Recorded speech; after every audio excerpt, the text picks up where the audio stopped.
Man hears hollow sound in tree, gut tells him to cut it open.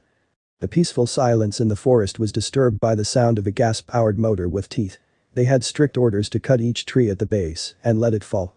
One of the men was enjoying slicing and digging through what remained of every tree. He was like a kid on Christmas morning.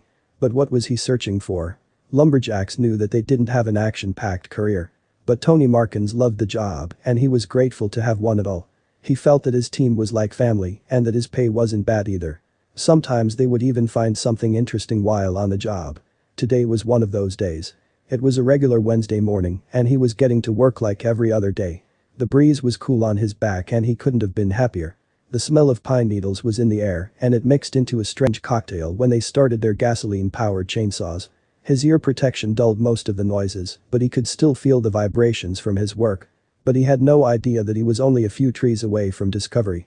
Sawdust was getting on his shirt and his pants while sweat fell from his face. He needed a quick break, so he stopped to get some life-giving water. But then he noticed something strange. A tree looked quite weird compared to all the others. It had weird marks on the trunk. What was going on? He was quite an experienced logger and assumed that the marks were bark cankers. Bark cankers are a disease that can be found on many trees of all kinds. But the disease didn't matter to him or his team.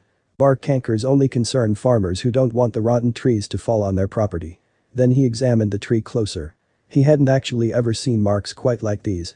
He decided to rev his chainsaw back up and get back to work. He quickly cut through the bark ant trunk with no problem, thanks to his chainsaw. He chopped it down away from his colleagues and then looked back at the fallen tree. But after examining his handiwork, he could tell something was very wrong.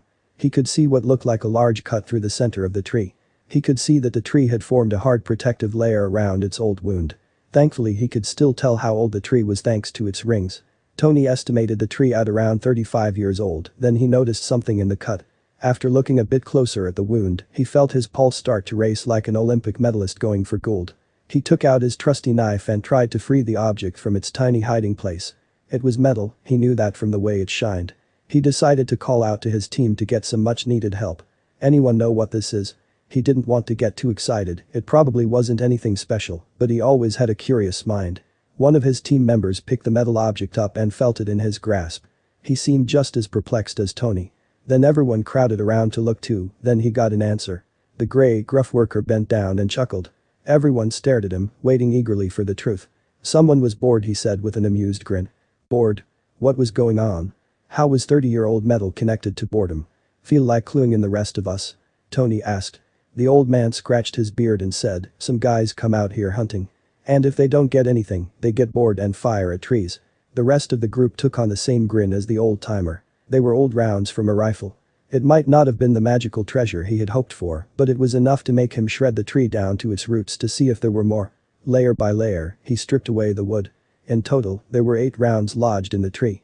Someone must have been bored indeed or even really frustrated. It wasn't until he got to the very bottom did another thing finally reveal itself.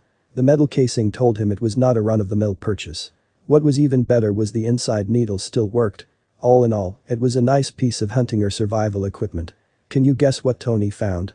It was a compass. It had been lodged in the roots of the tree, probably dropped by a hunter on one of their outings. The years of rain and snow must have buried next to the old tree. Tony grinned and wiped away the dirt. There was no way to find out who it belonged to, and it was a fairly nice compass. So, he slipped it in his jacket pocket while the rest of the crew grinned and went back to work. Granted, Tony's job was usually boring, but that day had given him an amusing story to tell his family when he got home.